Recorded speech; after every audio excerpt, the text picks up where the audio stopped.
Mama Clark. Yes. So talk to me, first of all. It has been 3 years now since the tragedy, really. Mm-hmm. It was right here in this backyard. Mm-hmm. How is it for you being back here now 3 years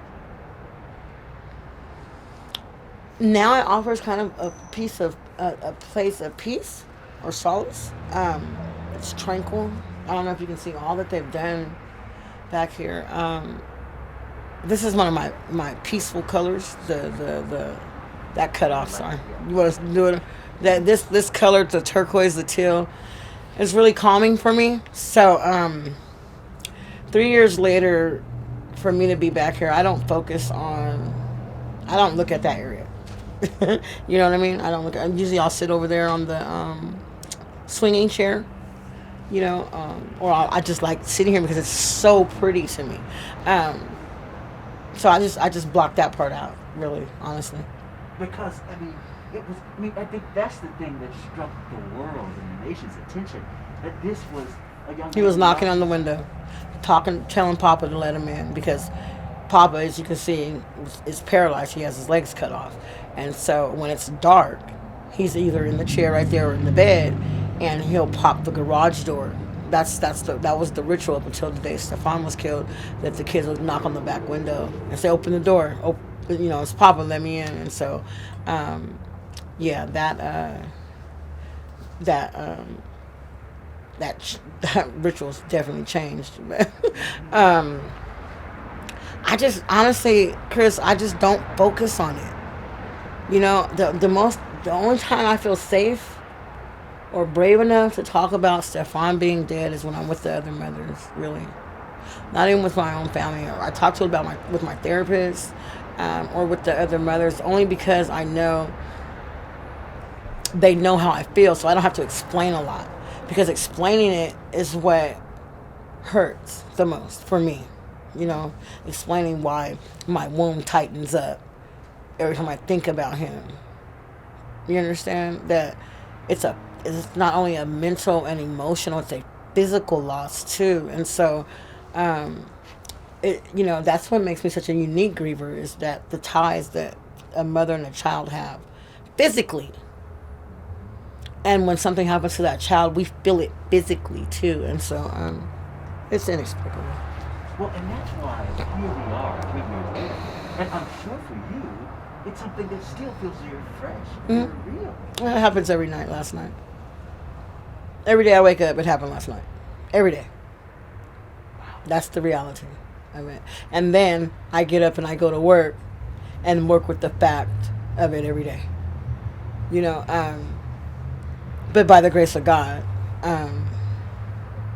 for some reason God chose me for this path. And I think that if I wasn't so spiritually strong, that I'd be lost, you know. It's my faith that keeps me going. My belief system, my belief that Stephon's in a better place, and that it's my purpose to give him justice on every level that I can. Let's talk about that, because I know one of the things that you are doing this week is you're having a rally at the state capitol. Of course. On the steps. Every year. Calling for justice. Every year. Until we get it. Every year. Until we get it. I'll be there every year on March 18th to remind them that I have not received justice in the murder, not the police shooting, but the murder of Stephon Clark. Because it's the verbiage tries to desensitize what did happen. He was murdered. And so the fact that he was murdered, he needs to have justice. And what does that justice, what do you mean when you say, what do you want to see? What I want to see the officers fired and tried for murder. That's what the ultimate justice looks like for me. Logically, do I think I'll see it? I don't know if I'll see it, but I know it's coming for some family. What's happening now? What happened with George Floyd? With the trial. And the trial that's happening now. And so the New York Times hit me up last week and asked if they could videotape my family watching the trial. because she was asking us how, how my son and I, we have different views. Stephon, because that's his brother, wants to fight for it. Like, he's upset, he's angry. And me, because I've lived a little longer, I can look at things either optimistically or pessimistically. And so I choose optimistic. And the fact that there is a trial is progress and is some sort of justice. The fact that the officers were immediately fired, for me, that was justice, because I didn't get that for Stephon, So when I look back and I think about Martin Luther King and Rosa Parks and Edgar, what was the guy's name, Edgar Evers? I think about how each little case, each little victory at the end equaled a civil rights movement and change. And so I know that I'm a part of a new civil rights movement, and I know that Stephon played a role in it and will be remembered for that. And one of the things that you all have been so adamant about is making sure that his legacy does live on. And one of the things you're going to be doing is opening this resource center. Yes.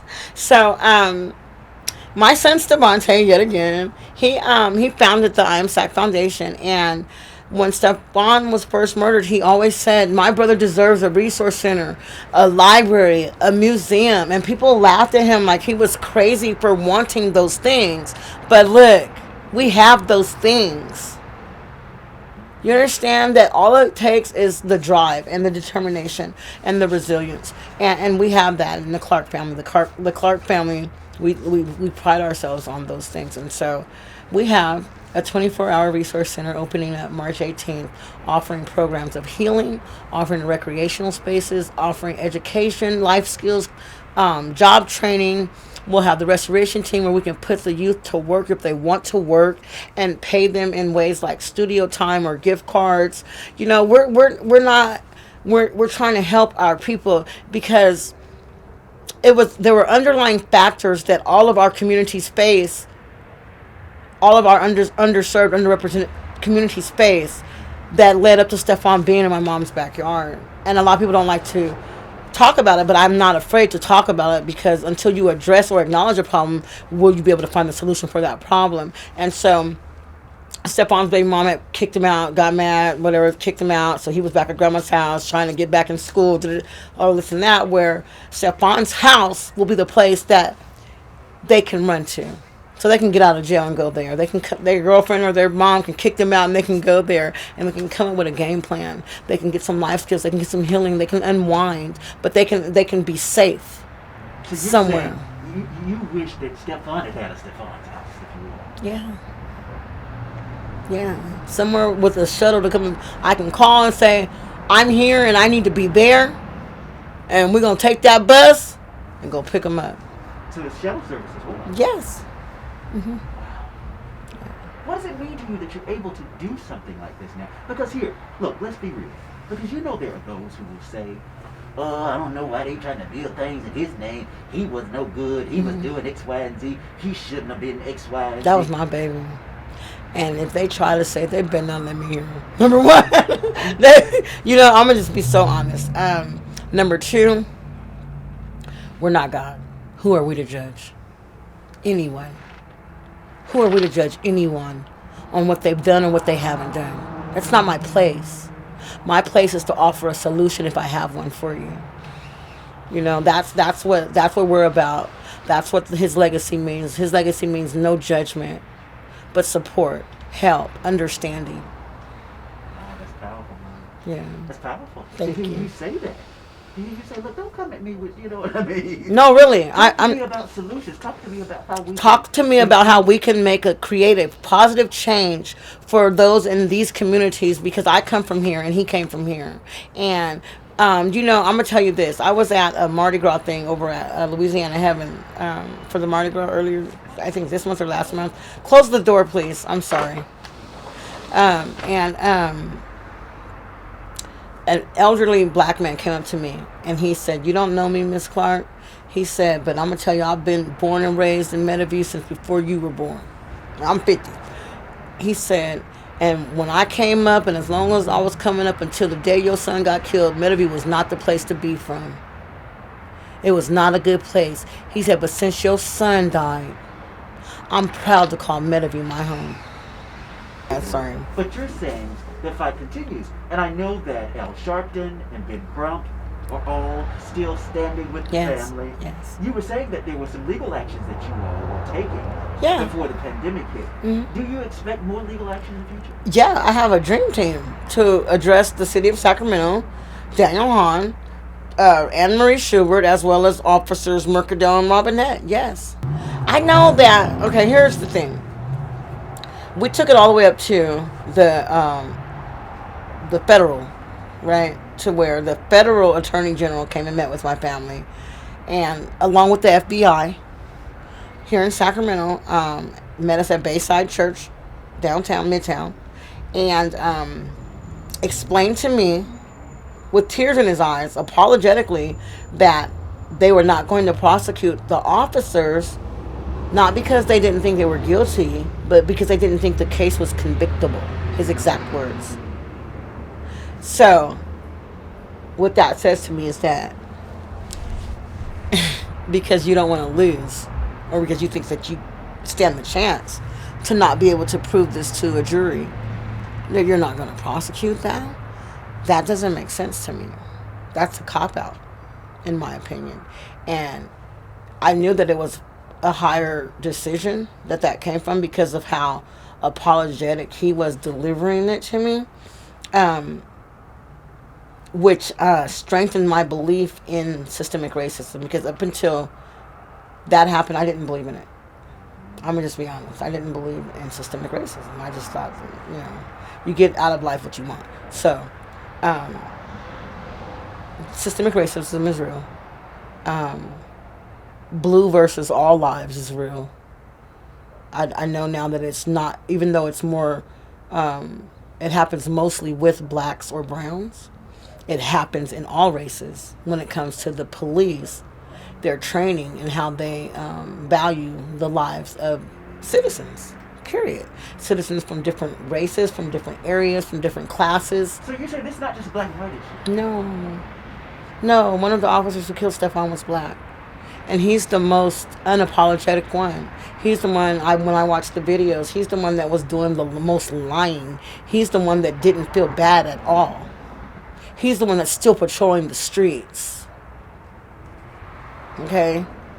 So it's not a, when I say systemic racism, you got systemic racism because the higher ups who make the decisions, but then you have the police who believe that they're above the law, no matter what color you are, no matter where you come from, no matter what you're doing, And so, with that being said, it's definitely something to do with their training, which is why I believe that the implementation of the AB 392 Stephon Clark law is so important, which is why the system is not forcing the issue for it to be implemented throughout California, because as of yet, I only know of one city in California that it's been implemented, and that's San Diego, and that's where Officer Aaron Russell is being charged with the murder of Richard Bills, and underneath the Stephon Clark law.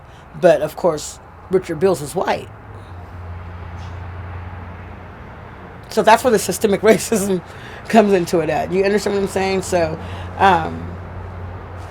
it just is what it is. So we're still fighting. Well, and that just will show. I think you put it very well. You help people see why you're doing what you're doing. Mm-hmm. So you have the celebration of the Stephon's house. Mm-hmm. You have the call to action, Yes. with the saying the fight is not over. Mm-hmm. And then you have the kind of ways that you're giving back to the community, and that you're inviting invitees only to come by with children and that type of thing. Yeah, coming right here to my mother's home. We're gonna have a game truck, food, toys, fun, entertainment. There are gonna be magicians and just things that they can socially distancely enjoy. A few hours together underneath the name of Stephon Clark, where we will not allow this to be just a place where he was murdered. This will still be my parents' home. This will still be a safe space in the community. This will still be the place where people can come and get some knowledge, some information, some food, some fun, some help, some love. This is where we come. This is my mom's house. This is where we come. So. Anything that I have not asked you that you want don't forget that a mother who has buried her child is a distinctive griever. She is different. She no longer has a normal to go back to. So if you know anyone who is in that position, send them to I Am SAC Foundation, because we have a safe healing space for mothers who have experienced the loss of a child. And we will be celebrating those mothers as a part of the Legacy Weekend with the Mother Celebration Sunday, March 21st. And we will be having a formal event, a red carpet event where the mothers can be celebrated, dance, enjoy themselves, and feel a sense of normalcy around other mothers who have experienced that same loss. And for any reason that you've lost a child. Yes, for any reason. Miscarriage. You know, a lot of people don't know that I buried 3 children. I have 3 children that are buried of my 8. And my first one was my daughter's, who lived for 10 minutes. And so she was born and died the same day. So I got a birth certificate and death certificate at the same time. So I experienced that, and then I experienced my first son murdered to community violence, and then I experienced Stephon murdered to police violence. And so there's so many different levels of that. But at the end of the day, the longing and the sadness that grips a mother who has buried a child is surreal. And so she should be celebrated. She should be handled with care. She should be supported by her community. She should not have to explain why she is the way she is. But she should just be loved and understood and held and esteemed the same way we do our widowers and the same way we do our elderly women. You know, we have to take care of the mothers who have suffered that loss. How is it for you being here 3 years later? Surreal. If I could say, well, that's the first word that comes to mind. Like I'm in a dream. Like I'm in a dream. Like it's not really real. Like I don't like looking over here seeing that my son's really dead. This is where he was found. This is where he dropped. Yeah, he was knocking on that window, and I guess they hit him here. I don't know. I didn't watch the video, so. But I guess you haven't watched it. I won't. Why would I? No. All these years later, you just see No. it. No, because it happened last night. You say everybody says all these years later, but every day that I wake up, it happened last night. It feels that way. Yeah, it just did, and so I just don't even try to focus on that. You know, not that I'm in denial still, but I'm not going to put on something on me that I can't bear. Right. And like you say, for a mother to lose her child, there's just no words. It's inexplicable.